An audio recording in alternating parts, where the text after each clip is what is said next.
Hi, my name is Erin Bankeri, and today I will be talking about the Korean War, which was from 1950 until 1953.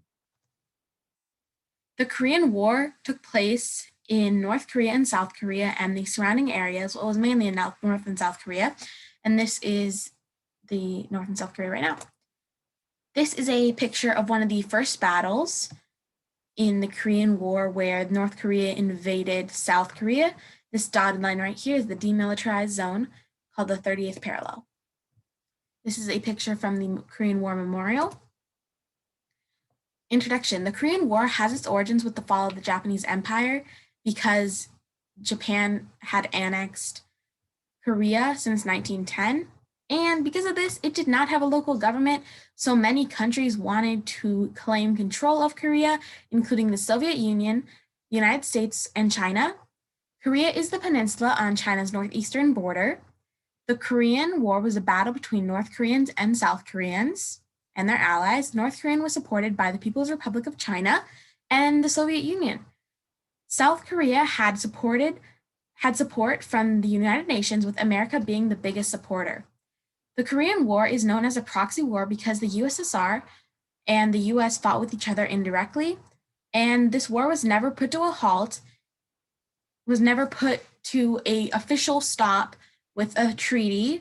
There was only an armistice, which has lasted since then.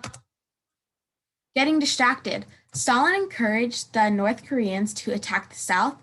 He did this because it would ensure that Kim and Mao were dependent on the USSR.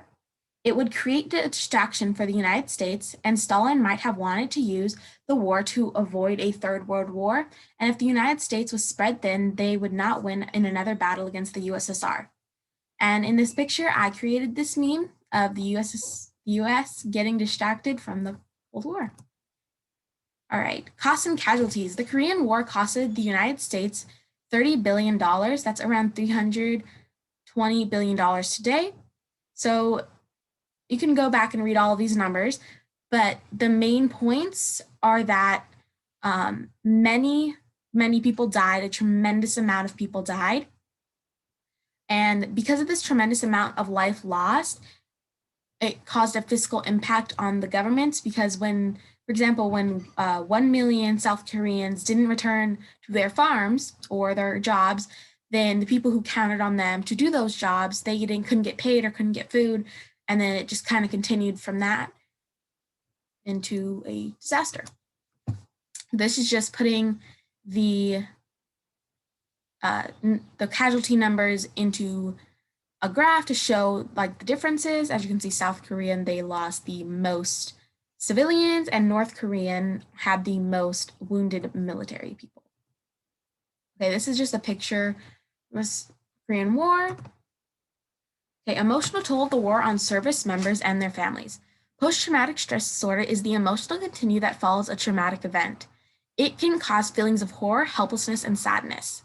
PTSD has led many veterans to sadly take their lives. PTSD can make people irritable, angry, or depressed.